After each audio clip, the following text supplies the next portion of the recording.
नमस्कार, पहला प्रणाम आप सभी देखने वालों को। मैं हूं आरजे काव्य, आपका अपना उत्तर का पुत्र।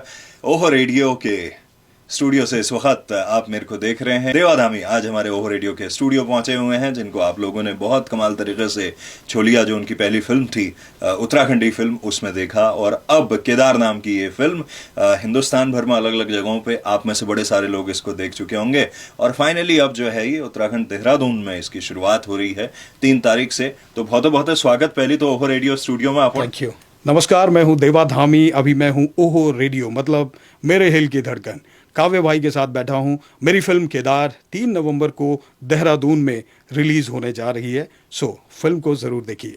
बहुत सारे इलाकों में हो चुकी है और ये प्रोसेस जारी है कि क्या होता है कि अपनी जो फिल्म इंडस्ट्री है इसको स्टैब्लिश करने का एक नया तरीका मैं कहूँगा इसे, कि आपने कुछ लोकेशंस पे रिलीज़ करी, पहले एडवर्टीजमेंट किया, क्योंकि वो चीज़ ना चल नहीं पाएगी कि भाई मौसा जी आप भी आ जाओ, मामी 10 को लेके आओ, 20 को लेके आओ। ऐसा ना होके आपकी फिल्म लगी है मल्टीप्लेक्सेस में या जहाँ भी लगी है और लोग खुद आने चाहिए। So I believe in this process कि भाई लोग खुद आएँ तो ज़्यादा अच्छा है।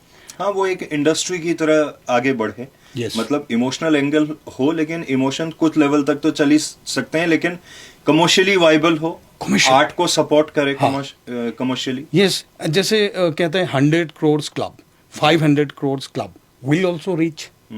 और किसी भी सक्सेस, अगर फिल्म की सक्सेस की बात करें तो वो उसकी कमाई पे ही बोलते हैं कि भाई that's a blockbuster, that's a super duper hit, कि इसने इतना कारोबार करा। सो मैं चाहता हूँ मेरे पहाड़ से, अपने उत्तराखंड से ऐसी फिल्में आएँ जो कारोबार भी करें। और अक्सर लोग हमें कहते हैं देवभूमि से हैं, देवभूमि के लोगों की सेवा तो देवों की सेवा है, एक बार हमारे माननीय प्रधानमंत्री जी ने कहा। सो मैंने उस चीज़ को बहुत that's well taken, but at the same time मुझे लगता है कि वो हम वीरों का प्रदेश भी है, साथ में मैं चाहता हूँ ये उद्योगों का प्रदेश भी हो। यहाँ पर ऐसे उद्योग हम लोग स्थापित करें कि सबको रोज़गार मिले और मेरा कोई भी भाई बाहर न जाए।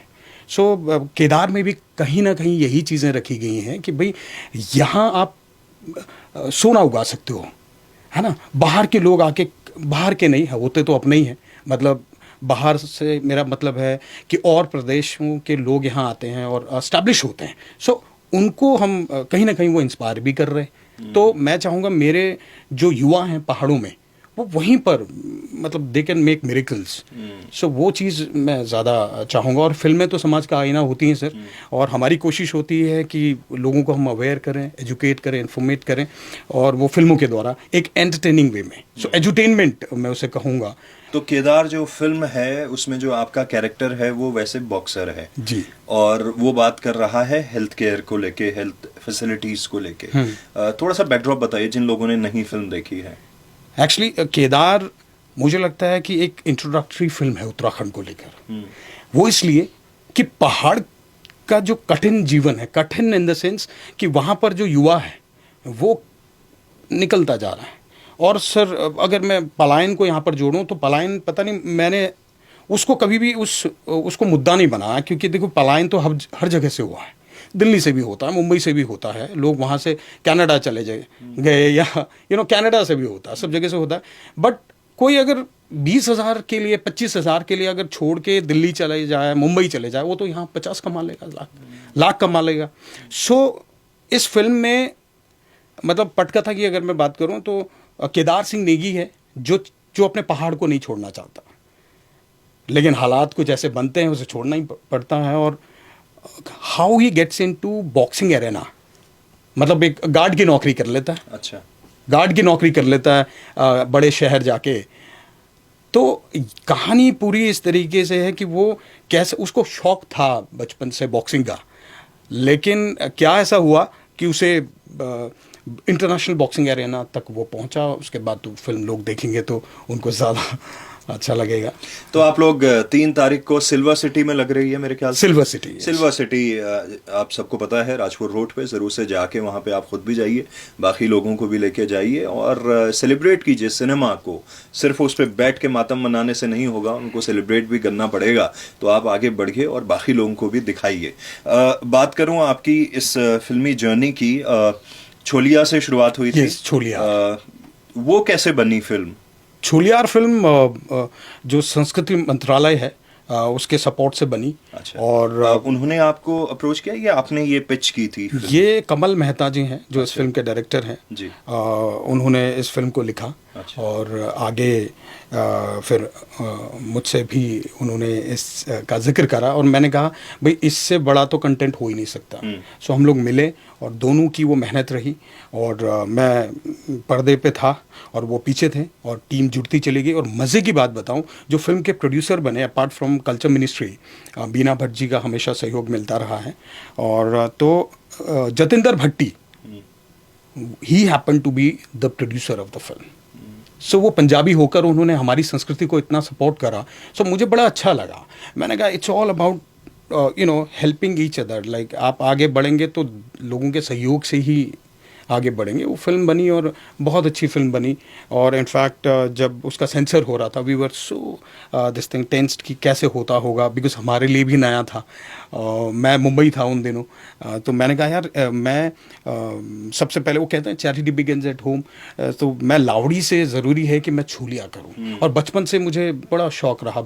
मैंने बहुत पैसे कमाए, छोटा सा था तो शादी बारातों में मुझे लेके जाते थे। अच्छा। सो मेरे चाचा ने बहुत पैसे कमाए, मुझे लेके चले गए कहीं और शादी में, तो मैं नाचना शुरू कर दूंगा। सो बोलते हैं ना सब ब्लड में होता है। हालांकि मेरा ऐसा कोई बैकग्राउंड नहीं है, बट आई नो पिथौरागढ़ की वैसे तो नहीं होगी। हाँ, ये हो सकता है सर। आप बागेश्वर के हैं तो आपका जो नदी जो स्पेशल कौन सी, सरयू। सो आप में जो इतनी शालीनता है और जो शब्दों का संग्रह है आपका हमेशा बढ़ता रहता है। सो वो भी मुझे लगता है, देखिए सर, मिट्टी का असर तो होता ही है। और पिथौरागढ़ तो एक ऐसा शहर है जहाँ पर संस्कृति मतलब बहुत अच्छे से आपको दिख सकती है। छोलिया का उद्गम भी वहीं से है। और हालांकि छोलिया यहाँ पर भी अच्छा होता है अल्मोड़ा में, बट पिथौरागढ़ में एक हमारे मतलब भाई कह सकते हैं उनको, उनका एक दल है, भीमदा हम उन्हें कहते हैं, बहुत ही अच्छी उनकी टीम है। तो मैंने क्या किया, जैसे ही मैंने ग्रेजुएशन करी तो साथ में मैं एक दल से जुड़ गया, सांस्कृतिक दल, ये नवोदय पर्वती कला केंद्र। सो हालांकि मेरे दोस्तों ने बड़ा मजाक बनाया कि भाई बस क्या यार तू ये भांडबाजी और ये सब चीज़ें। होता है सर, ये समाज ऐसा है कि जहाँ पर आपको you have to stand firmly. बहुत सारे पत्थर भी आते हैं, गालियाँ भी आ जाती हैं, अच्छी बातें भी आ जाती। अच्छी हम ले लेते हैं, गालियाँ नहीं लेते। मैं तो सोचता हूँ कि सब लेना ही चाहिए, बिकॉज वी डिज़र्व इट, जो भी है। सो सर वहीं से एक शुरुआत हुई। तो मैंने बहुत सारे नेशनल ये लेवल पे चीज़ें करी, संस्कृति को जाना पहचाना। तो वहीं से जो छोलिया के कांटेक्ट में आया मैं, तो वहीं से सीखा। और एक्टिंग कैसे हो गई है? मतलब आप पिथौरागढ़ में ही पढ़ाई हुई थी या नहीं, मैं आई केप्ट शिफ्टिंग। अच्छा। पैदाइश मेरी मेरठ की है। अच्छा। उसके बाद Arunachal, Nashik, Meerut. Daddy ex army officer हैं। अच्छा, आर्मी की। सो आई केप्ट शिफ्टिंग। और वहाँ मुझे लगता है बाहर निकलना बड़ा ज़रूरी होता है। मैंने नॉवेल पढ़ी एल्केमिस्ट। सो उसमें एक छोटी सी कहानी यही थी कि भाई बंदा वहीं था, वो शेफर्ड को घुमाता था। और तो किसी ने उसे एक दिन उसको सपना आया कि भाई पिरामिड्स हैं जहाँ इजिप्ट में, वहाँ सोना गड़ा हुआ है, भाग जाओ। तो उसने भेड़े बेचे और भाग गया। और वापस आने में उसे 3 साल लगे, वहाँ कुछ नहीं था, उसे कुछ नहीं मिला। वापस आया, सब कुछ हार के, पता नहीं, उसने बस अपनी जान बचा ली। और 5 साल 6 साल बाद जब उसी जगह पहुँचा, वही एबेंडेंट सा चर्च था वहाँ जहाँ भेड़ें चराता था। सो उसे almost he was died no. So बैठा हुआ था, बोलता इसी चर्च से मैं सब कुछ था और आज मैं कुछ नहीं हूँ, मेरे पास भेड़ें भी गई। तो ऐसा मैंने तो हल्का सा वैसे लगा नीचे कुछ है, ऐसा देखा तो उन्हें अरे बक्सा। तो बक्सा खोला तो उसमें नीचे मतलब अथाह सोना। सो मतलब बात ये थी कि जब तक वो इजिप्ट और वो सब घूम के नहीं आया उसको अपनी वैल्यू नहीं पता लगी. सो मैं उत्तराखंड के लिए भी यही सोचता हूँ सर, हमारे यहाँ इतना कुछ है. I don't know why people go to other cities. आप वी आर ब्लेस्ड. आज मोदी जी हर महीने चाहते हैं कि एक बार आ जाएं, एंड आई रियली अप्रिशिएट. ऐसे नहीं है कि वो प्रधानमंत्री हैं इसलिए हम बहुत ज़्यादा उनके लिए पागल हैं. उनका जो व्यक्तित्व है वो और खिलता है जब वो हमारी देवभूमि के टच में आते हैं. आप देखिए कभी भी. सो ऐसा ब्लेस्ड हैं सर आप और मैं, तो हम पहाड़ के पुत्र हैं. सो लगता है कि हमारी फिल्मों से सर असर होना चाहिए. मैं ये चाहता हूँ कि मेरी फिल्मों से सबसे पहले तो जो अपना यूथ है वो कनेक्ट हो. अब जो मैंने पहले का काव्य भाई मैंने देखा कि जो पहले के गाने बनते थे ना अपने पहाड़ी, तो वो भी ना, तो लड़कियां हैं ठीक ठाक, तो लड़के बड़े किसके वो थोड़े से comic. Why to had that comic. अब आप देखिए हरियाणा में और जट ऐसा वैसा. सो यहाँ भी वही होना चाहिए. अब मेरा गाना है मैं ठहरा पहाड़ी. सो हमने विद द ब्रॉड चेस्ट कि भाई मैं ठहरा पहाड़ी, टकराना मत भाई है. सो अपनी जो डायलेक्ट्स हैं, लैंग्वेजेस तो नहीं है, चाहे वो गढ़वाली हो कुमाऊनी हो, अब उसमें भी कहीं ना कहीं इतनी मिठास हो चुकी है कोई डरता ही नहीं है.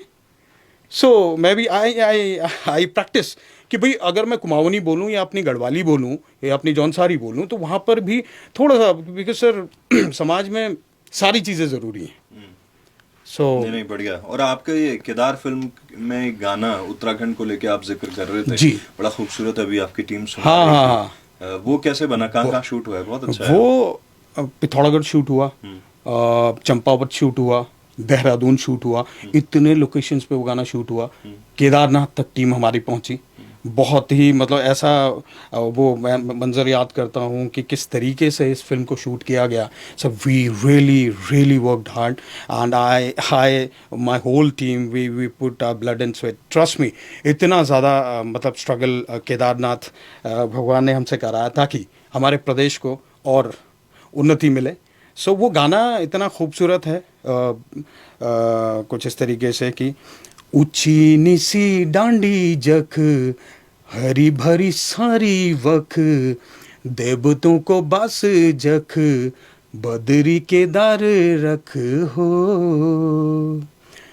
ऊंचो हिमाला ऊंचो शिवाला मेरो प्यारो उत्तराखंड रे. सो ऐसा कुछ, इतने प्यारे बोल, इतनी प्यारी लिरिक्स. और जो सतेंद्र परंडिया जी ने इस गाने को गाया है, हमारे बहुत अच्छे लोग गायक हैं. सो बहुत ही बेहतरीन गाना है. आपको आपके दिल को छू लेगा. बिल्कुल. आपके दिल को छू लिया तो प्रदेश के दिल को छू लेगा. वो सारे हिल को छू लेगा. बिल्कुल सर. तो फिल्म की बात हो रही है और क्योंकि जब फिल्म मेकिंग है अपने आप में बहुत बड़ा एक क्राफ्ट है. आपने जैसा अभी जिक्र किया कि आप कैमरे के सामने हो, बहुत सारे लोग कैमरे के पीछे रहते हैं. कौन कौन लोग हैं यहाँ से, कौन जुड़े हैं, बाहर से आपने किन की सर्विसेज ली है, कौन कौन लोग हैं? देखिए फिल्म के प्रोड्यूसर हैं सुरेश पांडे जी, और I think he is the inspiration for lot many people जो उत्तराखंड से हैं, बिकॉज वो छोटे से गांव से निकल कर गुजरात में गए और एक अच्छे बड़े उद्योगपति बने. सो उनका सफ़र भी मुझे कहीं ना कहीं इंस्पायर करता है. साथ में गणेश रौतेला जी हैं जो एक बहुत अच्छे कलाकार हैं. और को प्रोड्यूसर्स की अगर मैं बात करूं तो उसमें अवनीश जैन जी हैं और जतेंद्र भट्टी जी जिन्होंने मेरी पहली फिल्म झोलियार की थी वो हैं. और बहुत ऐसे नाम हैं. कलाकारों की अगर बात की जाए तो इंडस्ट्री के बहुत सारे लोग हैं, जिसमें जो मेन विलन जिन्होंने किया है कमांडो जी, अक्सर वो कई फिल्मों में दिखते हैं. और सबसे ऊपर मुझे लगता है कि पूरी टीम होती है, जहाँ पर याशिका जी हैं या फिर अनुराग कौशल भाई हैं हमारे. सो बहुत लोगों की मेहनत होती है सर. मैं कहता हूँ कि बहुत लोगों की मेहनत होती है और हमारे लिए एक चैलेंज होता है, क्योंकि लोगों को बड़ा मतलब बड़ी आसानी से लोग चैनल बदल देते हैं या फिर फिल्म को पसंद नापसंद, वो तो देखिए सब कुछ तो जनता ही होती है, उनको कितनी पसंद आपकी फिल्म आती है. हाँ, अगर आप उनकी बात करते हैं तो ज़रूर वो आपकी फ़िल्म को अप्रिशिएट करते हैं. और केदार फिल्म एक ऐसी फिल्म है जहाँ पर उत्तराखंड की बात की है. यहाँ का जो स्वास्थ्य जो सिस्टम है जो हेल्थ सिस्टम है उसमें कहीं ना कहीं और सुधार होने की ज़रूरत है। उसके ज़िम्मेदार सर हम भी होते हैं, सरकार को मैं कभी नहीं मानता, क्योंकि सरकार तो ठीक है, उनके भी कई पैरामीटर्स होते हैं। सो गांव की अगर बात की जाए तो उसमें एक छोटा सा डायलॉग है, मैं चाहता हूं मेरे गांव में, मेरे पहाड़ में एक ऐसा अस्पताल बने कि किसी को अपने इलाज के लिए तराई की ओर भागना न पड़े। सो ये अपने आप में ये चीज़ बता रही है कि भाई पहाड़ों में जो कमी है ना सर हॉस्पिटल्स की, वो कैसे हम भी जिम्मेदार हैं। सो मैं अगर स्टैब्लिश हूँ, या मैं उन लोगों से रिक्वेस्ट करूँगा जो बहुत अच्छे इस्टेब्लिश हैं, वो गांव में जाएं। वो गांव में अभी मैंने सर, हमारी एक एनजीओ है दिया नाम से, उस पर अभी मैंने क्या शुरुआत करा, स्कूलों में जा के मेरी टीम छोलिया नृत्य बच्चों को सिखा रही है। ट्रस्ट मी, बच्चों में जो जोश दिखा, उन्हें लगता था छोलिया नृत्य जो होता है बारातों तक ही सीमित है, उनको हम बस छेड़ देते हैं, उनकी तलवार छील लेंगे, दे कैन नॉट स्पीक। आपने सर कभी एक छोलिया का इंटरव्यू होते हुए नहीं देखा होगा, और तो वो होना चाहिए। और आपने जो पहल की है, मैं आपके स्टूडियो में आया तो उत्तराखंड को ऐसा लगा एक जगह में ही देख लिया मैंने, या आप जैसे लोगों को जो जो बुद्धिजीवी हैं, जो लोग जिनको फॉलो कर रहे हैं आज, सो मैसेज आप दे ही रहे हैं, तो ये this fire should go on. और फिल्म की बात मैं ख़त्म करूँगा कि केदार फिल्म सबको ज़रूर देखनी चाहिए। ये फिल्म आपके अस्तित्व को बताती है। ये फिल्म उत्तराखंड की एक ऐसी तस्वीर दुनिया को दिखा रही है जो मतलब बता देगा कि वाकई उत्तराखंड जन्नत है। बहुत खूबसूरत गाने, बहुत अच्छी स्टोरी लाइन, केदार का जो स्ट्रगल है यहाँ अपने पहाड़ से लेकर जो वो बड़ी सिटीज़ में जाता है, और बॉक्सिंग के जो सीक्वेंसेस हैं ना सर, वो इनफैक्ट जब हम सेंसर पे थे तो उन्होंने भी अप्रिशिएट करा, कहते हैं बड़ी बड़ी फिल्मों में भी हमें ये सीक्वेंसेस नहीं दिख पाए। सो ये टीम का ही एफर्ट होता है। सो अपनी पूरी टीम के बिहाफ पे मैं रिक्वेस्ट करूँगा, इस फिल्म को ज़रूर देखिए, और जैसा आप प्यार हमारे ओहो रेडियो को देते हैं, ऐसे ही केदार फिल्म को भी दिया जाए। 3 नवंबर को फिल्म देहरादून में आ रही है, और कोटद्वार और एक हल्द्वानी के पास में रुद्रपुर, ये 3 जगह में फिल्म लग रही है। फिल्म की जब हम बात कर रहे हैं, आप लीड रोल में हैं और बहुत सारे डायलॉग आपने बताए, वो चीज़ें, डायरेक्शन किसका है? फिल्म डायरेक्ट किसने करी है? फिल्म का जो डायरेक्शन किया है वो है कमल मेहता, मेरे बड़े भाई मैं उनको कहता हूँ, और बहुत अच्छा मार्गदर्शन उनका रहा है, क्योंकि छोलियार में भी वही डायरेक्टर थे। तो टीम का ही एफर्ट होता है sir, team makes a difference. एक अच्छी टीम मुझे मिली है, मैं शुक्रगुजार हूँ ऊपर वाले का कि भाई एक इतनी अच्छी फिल्म आपके सामने है, लोगों की अप्रिसिएशन काफ़ी मिलती है। पिथौरागढ़ अपने शहर में था, अपने पहाड़ में था, तो वहाँ जो सम्मान मिला, मैं वाकई अपने कंधों में वो बोझ समझता हूँ कि अब आप ही की तरह मैं भी पहाड़ के लिए समर्पित रहूं। और मेरी हर फिल्म में पहाड़ दिखता है सर, मेरी हर फिल्म पहाड़ की बात करती है। मैं मुंबई में था तो एक ख़्याल आया कि यार यहाँ नहीं, मुझे वहाँ होना है।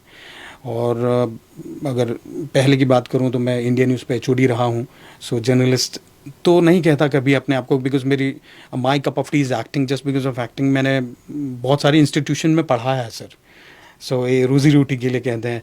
सो बहुत सारी चीज़ें करी, बट बाद में टॉम अल्टर साहब के साथ मैंने थिएटर करा, सो वो एक अच्छा एक्सपीरियंस रहा। तो उसके बाद से फिर बहुत सारी एड फिल्मों में मैं अक्सर, मैंने रश्मि देसाई और तमाम अच्छे एक्टर्स के साथ मेरी लीड में बहुत सारे एड्स हैं, मार्केट में अक्सर देखते रहते होंगे। सो अभी भी एड्स बहुत कर रहा हूँ सभी के आशीर्वाद से। सो काव्य भाई, thank you so much, and I feel आपने एक नया तरीका ढूंढा है अपने प्रदेश को ख्याति दिलाने का। ये जो ओहो रेडियो है, मेरे हिल की धड़कन, वो वाकई मेरी धड़कन है, और I wish you big success.